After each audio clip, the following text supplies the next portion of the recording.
I bring to you original correspondence from the President of the United States to our Fed Chair, Jerome Powell. As the President has consistently stated, the American economy is booming, and there were so many economic analysts who said that this President's policies would drive our economy down, when in fact we have seen the opposite.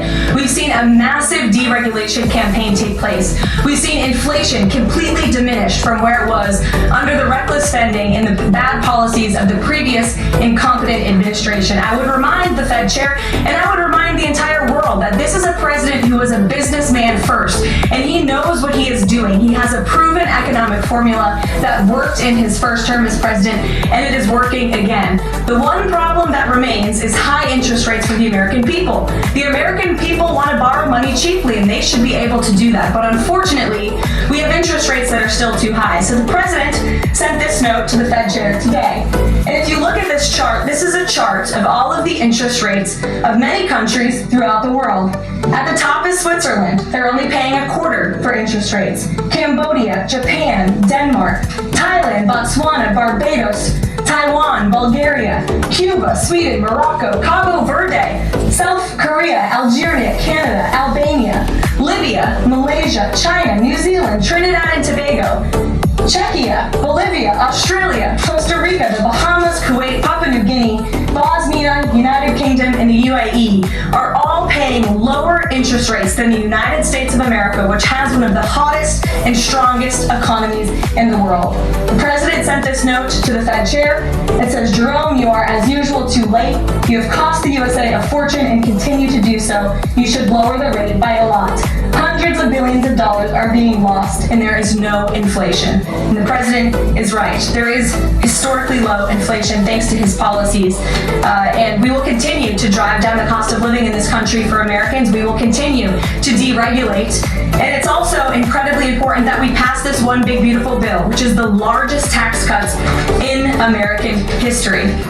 And that's why the White House and the president himself have been in touch with lawmakers all weekend long to get this bill passed. And they are working very hard to do so. It remains a top priority for the president. And this bill has exposed the clear differences between Republicans and Democrats in 2025. The Democrats are doubling down on craziness and radical policies that are undermining the very fabric of our country.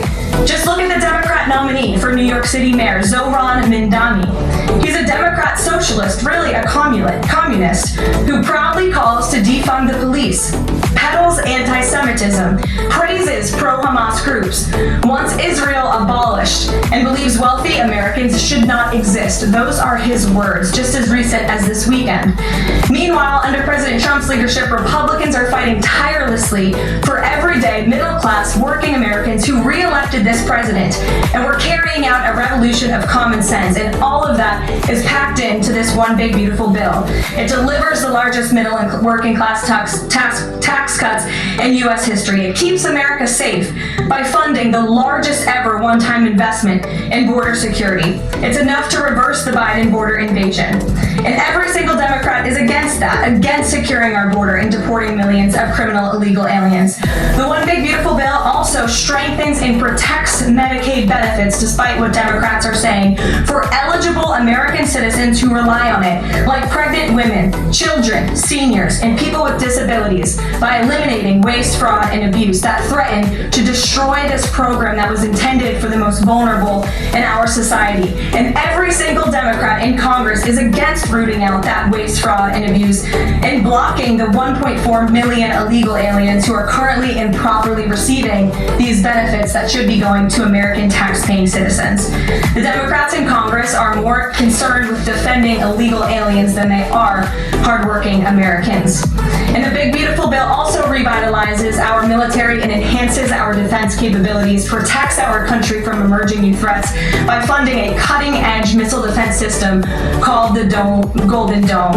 And as we all know, the one big beautiful bill makes the Trump tax cuts permanent.